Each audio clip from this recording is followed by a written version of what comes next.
नमस्कार दोस्तों, मेरा नाम है राहुल यादव और आप सभी का स्वागत है इन्वेस्ट राइट की एक नई वीडियो में। दोस्तों, क्या आप लोग भी अपने पैसे को बड़ी कंपनीज के स्टॉक्स में ही इन्वेस्ट करना चाहते हैं? आप ज़्यादा तामझाम में नहीं पड़ना चाहते मिड कैप और स्मॉल कैप के, क्योंकि कुछ लोगों ने कमेंट किया है कि सर स्मॉल कैप में तो कुछ ऐसी कंपनियों में भी हमारा पैसा इन्वेस्ट किया जाता है जिन कंपनियों का नाम भी हमने आज तक नहीं सुना। हम लोग तो बस ऐसी कंपनियों में इन्वेस्ट करना चाहते हैं जिनका कम से कम हमने नाम तो सुना हो, बड़ी कंपनियां हो। तो बिल्कुल आज की वीडियो इसी टॉपिक पर है दोस्तों, क्योंकि ये एक लगभग 10 से 12 कमेंट्स मेरे पास इस तरह के आए थे कि सर हमें लार्ज कैप में ही इन्वेस्ट करना है, तो कौन से फंड में हम इन्वेस्ट करें? 2024 से एसआईपी हम शुरू करना चाहते हैं। तो दोस्तों बिल्कुल आप लोग वीडियो को बहुत ही ध्यान से देखिएगा, क्योंकि यहाँ एक एक चीज मैं आप सभी को समझाऊंगा बिल्कुल सिंपल भाषा में। और आज का जो टॉपिक है वो है best large cap mutual fund 2024 से अगर आप शुरुआत करना चाहते हैं, लार्ज कैप फंड में इन्वेस्ट करना चाहते हैं, तो कौन से फंड्स आपके लिए बेहतर साबित हो सकते हैं वो हम आज की वीडियो में डिटेल से समझेंगे। पहले समझते हैं कि लार्ज कैप फंड्स आखिर होते क्या है। इसका बेसिक एक थोड़ा सा क्लियर हमें करना बहुत जरूरी है। देखिए, मैं भी काफी वीडियोस वगैरह देखता हूं, तो लोग काफी जो है ना, मतलब एक भ्रम बना देते हैं चीजों का, तो लोगों को चीजें क्लियर नहीं हो पाती। मैं यहाँ कोशिश करूंगा कि आपको सारी चीजें बिल्कुल क्लियर करके चलो। देखिए, पहले लार्ज कैप फंड के बारे में अगर हम बेसिक समझे, लार्ज कैप म्यूचुअल फंड में क्या होता है कि हमारा जो पैसा हम इन्वेस्ट करेंगे उसका मिनिमम 80% पैसा इंडिया की टॉप 100 कंपनीज में इन्वेस्ट किया जाता है।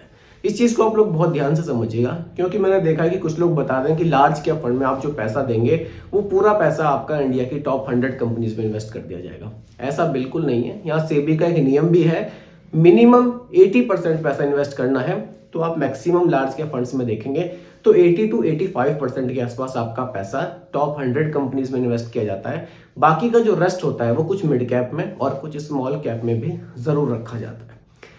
अब देखिए, यहाँ एक बात और भी निकल कर आती है कि हम लार्ज कैप फंड और इंडेक्स फंड में क्या डिफरेंस कर सकते हैं।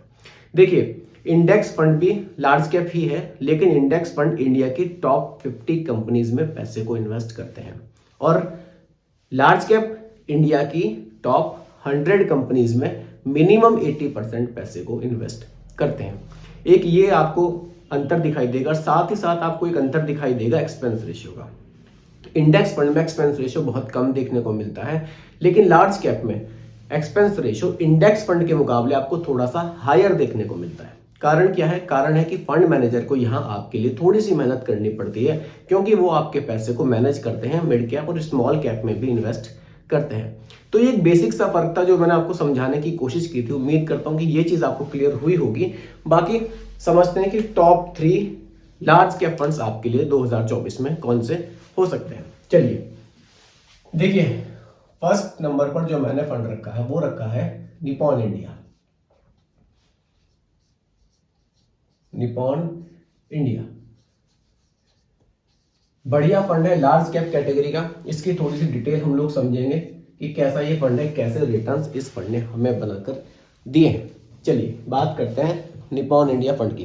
दोस्तों देखिए, जो चीजें मैं आपको किसी भी फंड्स का बेसिक क्लियर कराता हूं, उसमें अगर आपको कोई भी कंफ्यूजन आ रहा हो तो आप लोग मुझे दोबारा कमेंट कर सकते हैं, मैं रिप्लाई आपको जरूर करूंगा।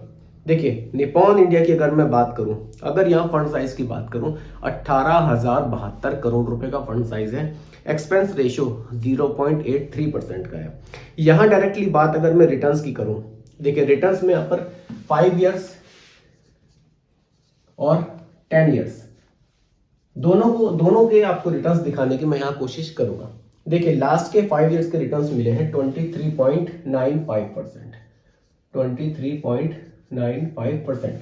और लास्ट के 10 इयर्स के रिटर्न्स की अगर मैं बात करूं तो वो हमें देखने को मिले हैं 17.48% के। तो Nippon India large cap fund एक काफी बढ़िया फंड है। लार्ज कैप कैटेगरी का रिटर्न्स अगर आप देखें 17% से भी ज्यादा के रिटर्न्स इस फंड ने बनाकर दिए हैं, जो कि काफी बढ़िया है। अब देखिए, जैसा कि मैंने आपको बताया था कि सेबी के नियम के अनुसार यहाँ मिनिमम 80% पैसा जो है इंडिया की टॉप 100 कंपनीज में इन्वेस्ट किया जाता है, तो इन्होंने किया है 82% पैसा। मिड कैप भी यहाँ रखा गया है 11.45% और स्मॉल कैप को यहाँ रखा गया है 5.68%।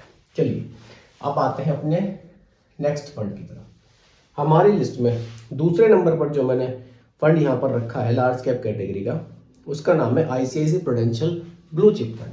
यहां मैं लिख देता हूं ICICI प्रूडेंशियल, नाम काफी बड़ा है, शॉर्ट में मैं लिख रहा हूं ICICI prudential blue chip fund. देखिए अगर इस फंड की डिटेल की भी मैं बात करूं, यहाँ फंड साइज आपको काफी बड़ा देखने को मिलेगा, 44,425 करोड़ रुपए का। एक्सपेंस रेशियो यहाँ थोड़ा सा हायर मुझे लगा 1.01%। अगर रिटर्न्स की मैं बात करूं लास्ट के 5 इयर्स के 21.38% के रिटर्न्स इस फंड ने बनाकर दिए हैं।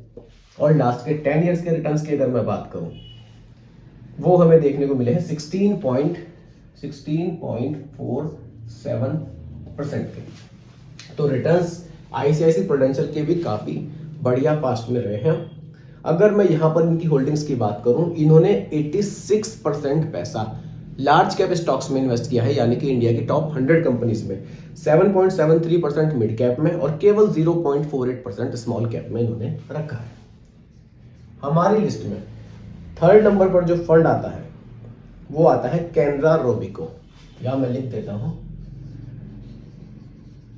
Canara Robeco blue chip fund. इस फंड की अगर मैं डिटेल में बात करूं, देखिए सबसे पहले अगर मैं आपको इसका फंड साइज बताऊं 10,817 करोड़ रुपए का फंड साइज हमें देखने को मिलता है। एक्सपेंस रेशियो बहुत सही है, केवल 0.48% का एक्सपेंस रेशियो हमें देखने को मिलता है। अगर मैं रिटर्न्स की बात करूं लास्ट के 5 इयर्स में 19.22% के रिटर्न्स, 19.22% के रिटर्न्स इस फंड ने बनाकर दिए हैं। और अगर मैं बात करूं लास्ट के 10 इयर्स के रिटर्न्स की, वो हमें देखने को मिलते हैं 16.38% के रिटर्न्स हमें यहां देखने को मिलते हैं। Fund Canara Robeco blue chip fund भी काफी बढ़िया फंड है, रिटर्न्स इसके पास्ट में काफी जबरदस्त रहे हैं। अब देखिए होल्डिंग्स की अगर मैं बात करूं मार्केट कैप के हिसाब से, इन्होंने लार्ज कैप में सबसे ज्यादा एलोकेशन रखा हुआ है, कितना 88%, मिड कैप में 7.12%, स्मॉल कैप में इन्होंने कोई भी पैसा इन्वेस्ट नहीं किया हुआ है। तो दोस्तों कुछ ये 3 फंड हैं 2024 के लिए, अगर आप बेस्ट लार्ज कैप फंड की तरफ जाना चाहते हैं। रिटर्न्स इनके बढ़िया रहे हैं पास्ट में, लेकिन इन्वेस्ट करने से पहले हमें ये चीज जरूर समझनी चाहिए कि पास्ट के रिटर्न्स फ्यूचर के रिटर्न्स की गारंटी नहीं होती है। हो सकता है कि आने वाले समय में आपको इनमें नंबरिंग में कुछ फर्क दिखाई दे, हो सकता है ये जो 3rd नंबर पे वो फर्स्ट पे पहुंच जाए, जो फर्स्ट पे है वो 10 पे आ जाए, 8 पे आ जाए, इनमें सब चलता रहता है। प्रॉफिट हमें इसमें क्या है, फायदा इसमें हमें क्या है इन्वेस्ट करने का, क्योंकि ये लार्ज कैप फंड्स हैं। यहाँ आपके पैसे में जो रिटर्न्स आपको मिलेगा उसमें आपको स्टेबिलिटी देखने को मिलेगी। बहुत ज्यादा वॉलेटाइल ये फंड्स हमें देखने को नहीं मिलते हैं। अगर हम पास्ट परफॉर्मेंस इनकी देखें फंड्स की, तो बहुत ज्यादा इसमें आपको फ्लक्चुएशन देखने को नहीं मिला है कि रिटर्न्स एकदम से गिर गए हमारे या फिर एकदम से उठ गए, जैसा कि स्मॉल कैप में होता है। अगर आप स्टेबिलिटी वाले रिटर्न्स चाहते हैं कि मैं बहुत ज्यादा रिस्क में नहीं जाना चाहता, तो फिर आप लार्ज कैप फंड्स में अपने पैसे को इन्वेस्ट कर सकते हैं, SIP अपनी आप शुरू कर सकते हैं। तो ये 3 फंड्स थे जो आज की वीडियो में मैं आप लोगों के लिए लेकर आया था। अगर आप इन तीनों फंड्स में से किसी भी फंड की डिटेल वीडियो चाहते हो तो आप लोग मुझे कमेंट जरूर कीजिएगा, मैं रिप्लाई आपको जरूर करूंगा। और इनमें से जो इस फंड के बारे में भी आप कहेंगे उसकी एक डिटेल वीडियो आपके लिए लेकर जल्दी आऊंगा। तो दोस्तों अगर आप लोग इन्वेस्टमेंट शुरू करना चाहते हैं तो आप लोग इस तरह से शुरू कर सकते हैं। दोस्तों बाकी ये कोई रिकमेंडेशन नहीं है, एजुकेशनल पर्पस वीडियो आप लोगों के लिए बनाया गया है। वीडियो कैसी लगी कमेंट्स में जरूर बताइएगा, पसंद आई हो तो लाइक शेयर भी कीजिएगा और मेरे चैनल पर अगर आप नए हैं इसको भी सब्सक्राइब आप जरूर कीजिएगा। बहुत बहुत धन्यवाद।